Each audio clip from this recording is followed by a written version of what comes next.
Hi everyone, my name is Emma Gudgeon and I'll be introducing today's webinar, Improving Your Mobile Search Strategy. Before we get started, I'd like to go over a few items so you know how to participate in today's webinar. You'll have the opportunity to submit text questions to today's presenters by typing into the questions page of the control panel on the upper right-hand side of your screen. You can send in your questions at any time during the presentation, and we'll collect these and address them during the Q&A session at the end of the presentation. We'll be recording today's session, and a copy will be sent out to everyone who registered. Our speakers today are Ben Fernando, Senior Insight Analyst, and Jamal Ben Musa, Client Development Manager for Hitwise.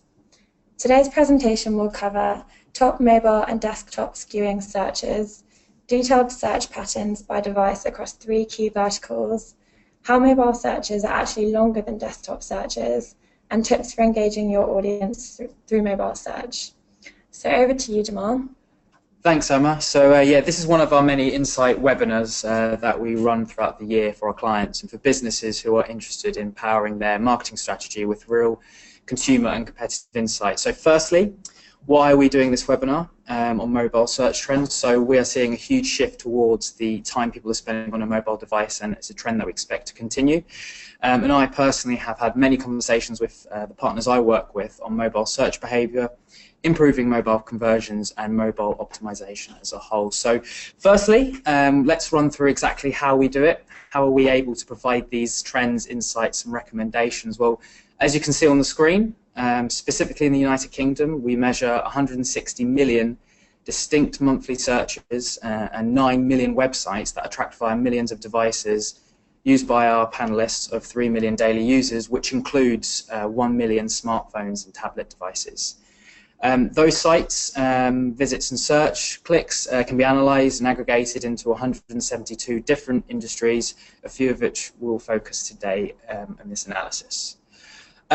So to benefit those who are not familiar with either platform, I'll just give you guys a really quick summary. So Hitwise is a competitive intelligence tool that provides any brand or agency visibility on their digital competitive landscape. AudienceView is a newer platform. It enables you to build custom audience personas or segments online instantly. Once you've built this target audience, you'll then uncover the size of the opportunity, your share of that audience versus some key competitors, and finally provide you with insights to understand how to grow your share by targeting this audience through the best marketing channels. Linking back to this webinar, the mobile-specific reports that we can now look at through AudienceView puts us in a strong position to uncover mobile trends around specific websites, products, and general searches throughout the purchase funnel. Cool. Cheers, Jamal. Before we go into the research, I'll briefly explain how we've collected this data. All the data you're about to see in the presentation is available in AudienceView now, so just get in touch with us if you want to know how to get hold of similar data yourselves. So why are we doing this now? Previously in Hitwise, the platform that Jamal just went through, we were looking at share of traffic by device, which is powerful in itself, but lacks the context, such as sizing opportunities. With AudienceView now, we're able to see the actual volume of visits by device, making the data much more powerful and adding perspective to the findings. In order to produce this particular analysis, our team has spent weeks looking at millions of distinct online searches that people in the UK conducted earlier this year, which is all held within the AudienceView platform. The purpose of this was to identify trends and themes and how people search on mobile to help marketers understand the role it plays overall and within certain industries. We've also run similar analysis across the other markets we operate in, which are the US and Australia. So if you're an international brand or planning to expand into one of those markets, you can obtain the same level of data from consumers in those regions using AudienceView as well. So firstly, going into the data, we found that across many key industries, the majority of searches being initiated are actually happening on a mobile device. People are finding it much easier to just pick up their phone, which is almost always on them, and just carry out the search then and there, rather than going and finding the laptop and making the search through that medium. This chart shows the proportion of overall search traffic coming from a mobile device and reaching a certain industry. For example, almost 2/3 of searches resulting in a click to a website in the retail industry, which is 5th on the list there, happened on a mobile device, mobile being smartphone or tablet, as Jamal mentioned earlier. This was more like 60% a year ago, which tells us that whilst this industry is already mostly mobile first, as you can see from the chart, it's also growing rapidly as well. Other industries seeing a similar impact are health, food and beverage, news and media, and sports-related websites. However, this is not happening across every single industry. For instance, in the banking sector, only 43% of searches are coming from a mobile device, which is mostly due to privacy. So why are we seeing this? Why is this happening for certain industries? When do people decide to search using their phone compared to when they decide to search using their laptop or desktop? When we looked into how people were searching and the sorts of keywords they were using, the biggest difference we noticed between devices was how, for example, desktop is more likely to generate a navigational search. A navigational search query is where a user has the intent of finding a particular website. This might be a brand they're already familiar with, and if they can reach easily just typing in the brand name. So, for example, a user might type in Facebook and go immediately to the Facebook website, as opposed to typing in something like social networking websites and then going through a list of different websites to find what they want. That's a navigational search query. Searches which skew more towards a mobile device are location-based. This means that the person behind the search is conscious that the device knows where they are and they're leveraging that knowledge to return results specific to their location at that time. So searches including things like near me are initiated much more frequently on a mobile device. Other examples of searches that skew more towards a mobile device include where someone needs to know about something that's happening right now, such as a breaking news story. So in July, a lot of the searches happening on a mobile device were related to the unfortunate events in France. So people obviously heard of the attacks in Nice and Normandy, might have heard it from someone or read it on a headline in a newspaper, but wanted to know more information about it, so they went straight to their mobiles to find out that information. Similarly, searches for information on health symptoms, especially those of a more personal nature, are more prominent on mobile. This is because those people want the privacy of a mobile device rather than searching on a laptop, which could be seen by others. We also found in this category that searches for product recalls were more likely to occur on a mobile device, regardless of the industry. So again, this is likely because someone's heard about something and they want that information right now, similar to that breaking news story trend. Another theme in mobile searches are consumers planning big-ticket purchases or trips abroad. These searches are more likely to be early in the planning phase before a consumer has decided on a product or destination. So, keeping with the travel example, searches for places to see in X location or flights from X airport, where the consumer hasn't decided yet where they'll be going, are more prominent on mobile. However, as these types of searches decline, on a mobile, as a consumer moves on to the later stages of their research. So once they've decided where they're going and they make that booking, they tend to do that more on a desktop. But then again, once that booking's been made, we see that searches shift back towards mobile for things like how to get to an airport, or what are my parking options, or where do I eat. And finally, we saw that searches on a mobile device are more likely to be structured in the form of a question. So a lot more searches around how, where, is, are at the start of them occurred on a mobile device compared to a desktop. Cool, thanks Ben. Now that we've looked at some of the larger trends that span all of the industries, now what we'll do is we'll take a look at some of the findings specific to three key industries that we're looking at today, starting with retail. Firstly, to explain the graphic here, the chart is showing you a number of popular search queries that we've seen sending traffic to any website in the retail sector. Each keyword is then ranked by the percentage share of which it is of the device that it's found on, going from the left, or 0, where the search term is only seen on a desktop device, all the way through up to 100, where the keyword is only seen on a mobile device. For the retail industry, understanding the device from which different searches originate can mean the difference between closing a sale or not. That's because, especially for traditional brick-and-mortar establishments, the smartphone has become an indispensable shopping tool, providing consumers who are sometimes ready in the shop, ready to purchase, who actually have a device which provides them with the information on offers that could either seal or jeopardize the transaction. On the left-hand side of the chart, you can see searches containing keywords or phrases that were most heavily conducted on a desktop device, which tend to include things like discount code and promo code. Meanwhile, on the right-hand side, you'll see searches that were much more heavily conducted on a mobile device and include things like opening times and engagement rings. An engagement ring is a good example of a secret purchase, which is why it's skewed towards mobile. Again, these are just a sample of what we looked at, but to provide you some more consumable findings for this type of setting, we boiled them down into a few more key trends. So one of the most mobile skewing retail search themes focus on hours. So consumers who are ready to head out, already out shopping, will reach their phones to find stores' hours as well as location. So make sure you have this information easy to find and bid appropriately on them for mobile-based searches so shoppers know exactly where you are and when you're open. Jewelry searches and engagement rings in particular are also highly mobile, which helps shoppers research top secret or surprise gifting purchases without leaving evidence on a shared desktop browser history. Interestingly, return policy searches are also very mobile, with 77% of searches initiated on a mobile device. This tells us that the consumer looking for this information are increasingly likely to be in store, perhaps looking for reassurance that it's okay to purchase. As such, this information needs to be readily accessible from a mobile device before they put the item back on the shelf. And I'll just point out that it just doesn't mean that you should have information on a responsive design site, because if it takes 5 clicks to get to the site, then you're going to lose someone who's using kind of like a 5-inch mobile screen. So you need to evaluate how readily available these types of information are on your site and your app.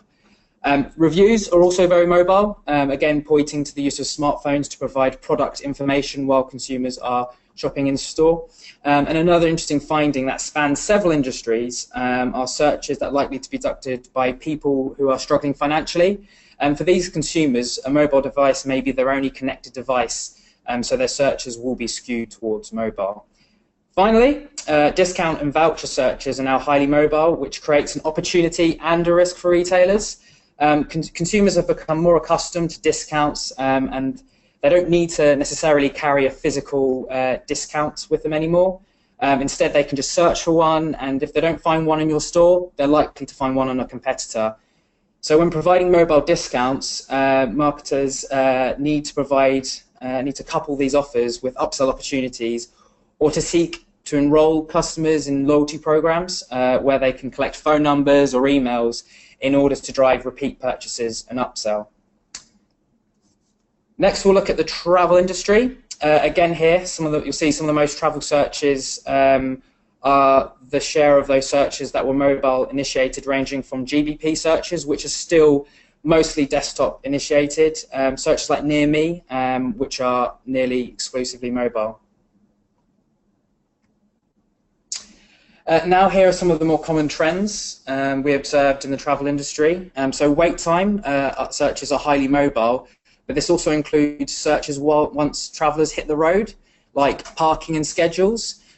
Being a source of this information quickly and easily on a mobile will earn you and marketers points with travellers who are currently in transit. Travellers now are increasingly likely to travel light, which means that they're leaving their laptop at home. So a smartphone or tablet may be the only connected device consumers have once they start a trip. So we see things like places to eat and other related searches skewing heavily towards mobile. As we mentioned at the start of the presentation, early planning stage searches are also more likely to be on a mobile. So when travellers are sitting around thinking of their next vacation, they're picking up their phone and asking questions like, when is the best time to visit X country? On that topic too, I thought it was interesting that searches including flights from are more likely to be mobile initiated than searches for flights to. This is because flights from suggest the traveller doesn't know exactly where they want to go, but flights to are conducted by people who have either made a decision or at least narrowed the field. And finally, as mentioned before, the exchange rate searches are among the most desktop dominant, so people are still using their laptop when looking for the financial side of travel. On that note, we'll now take a look at the banking sector. I'll remind everyone that this sector is among the least mobile when it comes to search as well as visits. So we're going to see generally lower rate here for mobile, but among those searches, we do see searches for ATM, which heavily ties to the dominance of mobile in location-based searches. Interestingly, we also see that 30 and 15-year mortgage searches are among the most mobile skewing banking searches. In fact, 77% of a 30-year mortgage search and 64% of interest rate searches are initiated on a smartphone or a tablet, suggesting that would-be buyers are using their phones as the first source of information on their house hunt. Car loan searches, despite being a lower ticket item than a house, are less mobile than mortgage searches, though with 77% of such searches are still taking place heavily on a mobile device. it's likely that the same kind of trend is occurring where car buyers are just searching around the possibility of getting a loan for the first time from their phone. As home and car buyers get closer to the purchase, however, they'll need to obtain some form of credit report. This is something that they'll need to either download, print, or forward, so again, they'll be moving towards a desktop device for this. And finally, we can again see searches for financial products geared towards low-income consumers, like payday loan, are more heavily towards mobile than average. Cheers, Jamal. So another trend we've seen during this analysis is the length of searches made on mobile devices. We'd heard some anecdotal evidence and saw some early indications that searches conducted on a mobile device tend to be longer in length. And at first it didn't make much sense. Why would you type more on a mobile phone than you would on a computer? There isn't much research out there on the topic at the moment, so we thought it would be interesting to include it in this analysis. So what we did was we looked at the data on the number of characters and words being used in searches and their subsequent device splits. The findings were consistent across almost every industry and country we operate in. Over and over again, the results showed us that longer searches occur more frequently on mobile devices. An example of this, as you can see on this chart, if you look on the left-hand side, the blue bar, is 48% of one-word searches sending traffic to retail sites were conducted on a mobile device. This jumps up quite substantially with two-word searches generated by mobile devices. That's 63%, were initiated by a mobile. Then it jumps up further with three-word searches to 66%, 69% for four-word searches, and a massive 70% of searches containing 5 words or more were generated by a mobile device for this industry. Other examples of where we saw the exact same behaviour includes the food and beverage, travel and automotive industries, as you can see here. So, as I said before, you probably expect searches on a mobile to be shorter in length versus desktop, but as the data is just shown, and this data here does as well, it's showing us the opposite. So the example here looks at the food and beverage industry and reveals that the average desktop initiated search in this industry is 13.8 characters in length. This was compared to mobile, where the average search was 15.5 characters in length, which is a 13% relative increase. We're still not 100% clear about what's causing this, but if we revisit some of the behaviours from earlier in the presentation, we could potentially understand why this might be happening. So what could be driving this behaviour? Firstly, demographics is likely to be playing a role. For instance, our research showed that consumers who conducted travel searches longer than 4 words were more likely to be digital natives, or what some people call millennials. This generation, having come of age with the internet and being mostly mobile first, have an almost innate skill for finding the information they need online. This may include a tendency to perform longer, more specific searches even on a mobile device. Another factor that could be causing longer search queries on mobile devices, as I mentioned earlier in the presentation, is the increased likelihood to be asking a question. So adding how, where, is at the start of the search query naturally increases the length of the overall search term. There's also the rise and likely influence of auto-suggestions within search engines. So a study was carried out in 2013 by researchers at Microsoft and the University of Illinois, which revealed that mobile users were more likely to rely on auto-suggestion, which, at least for Bing, often suggests longer queries. The findings suggest that the reliance on auto-suggestion on a mobile device was due to the difficulty of typing on a mobile device. Of course, in 3 years since the study, smart mobile keyboards with predictive text has arrived on the scene, adding another tool that users can lean on to perform longer, more detailed search queries on a mobile device. Another thing to keep an eye on for the future, which could affect the length of mobile searches, is the increasing influence of voice-activated search. With the continuing rise of virtual assistants and connected smart devices like the Amazon Echo, which is launching next month, more and more consumers will be using this method to query search engines through mobile, which could lead to searches growing even longer and more conversational, reflecting the way we speak rather than the way we type. So that's all well and good, but why is it interesting that search terms have been proven to be longer on a mobile device, other than the fact that it kind of goes against any logical thinking? Well, we ran a test across 3 major UK retailers, looking at the click-through rate from users entering the site to starting the checkout phase, the click-through rate being the numbers on the left-hand side. We put this behaviour into buckets based on how many keywords a user had used in their search immediately before visiting each site. Consistently, we found that the longer the search term, the higher the propensity was for that user to start the checkout process, with the average conversion rate of searches with 5 words or more reaching more than 80% on the right-hand side, compared to only 20% on searches with 1 word on the left-hand side. You might notice there's a bit of an anomaly with retailer B, and that's likely due to the fact that that retailer has a longer brand name. So for longer tail search queries, they're going to rely on more words to create that overall search term. Cool, thanks Ben. So to wrap things up, we've provided a number of key quick recommendations for you, which you can now see on your screen. So just to run through, making mobile as a key part of your SEM strategy. So as more and more people are kind of taking to a mobile and tablet device, you should be basing your SEO and PPC decisions with mobile front of mind. Tailoring your ads and landing pages to match the level of intent of the consumer. So in doing this, you'll keep the consumer engaged once they have clicked through, as the content is as relevant as possible. And it will also enable that consumer to trust your future ads as they know they'll be relevant. Optimizing ads for consumers conducting local searches, for example, near me, which we touched on a few earlier.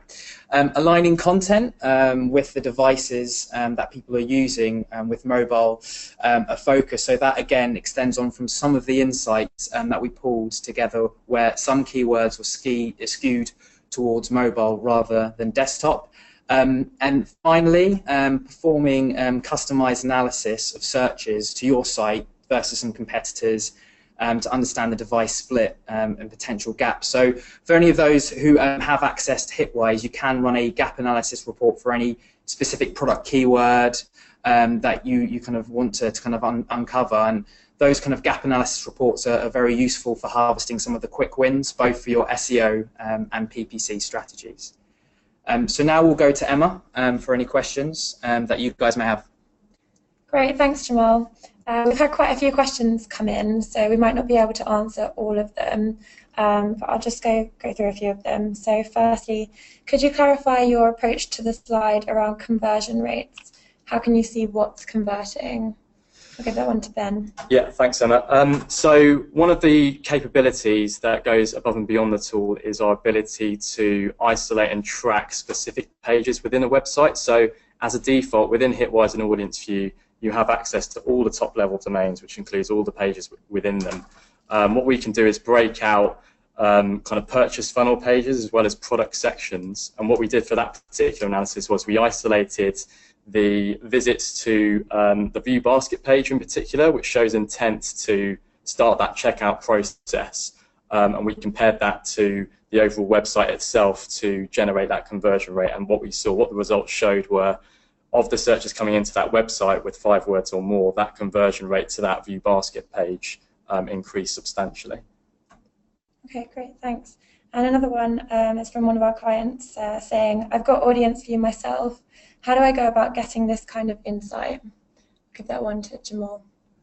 Yes, so with Audience View, you now are able to run any report, whether it's a kind of like a clickstream or a search report, just looking at mobile device on their own. So the best thing to do really would be to get in touch with your account manager, just to kind of demo that for you. But it's really simple. In any report, there'll be a tab that will say device, and you just uncheck mobile or uncheck desktop, depending on what you want to look at. So it's quite straightforward. Just to add to that. Obviously, some organisations we work with don't have an analytics or market research function, or they just don't have the resource generally to kind of get these insights that are shown in this presentation out for themselves. So they might be happy to run reports and some of the top-level data, but in terms of going down to a more granular detail, actually trying to understand certain types of behaviour or how to target certain types of audiences, I work within a team that kind of sits outside the platform and looks at specific market strategy research projects. So using the tool, the data in the tool and data outside of it, we can kind of run that analysis for you as well. Okay, great, thanks. And just one final question that's come in. What countries is the data available in? I'll take that one. So we have large samples across the major English-speaking countries. So along with the UK, we've also got data sets in the US and Australia. Okay, great. Thanks, Jamal. Thank you to Ben as well. Thank you to everyone for attending today's webinar.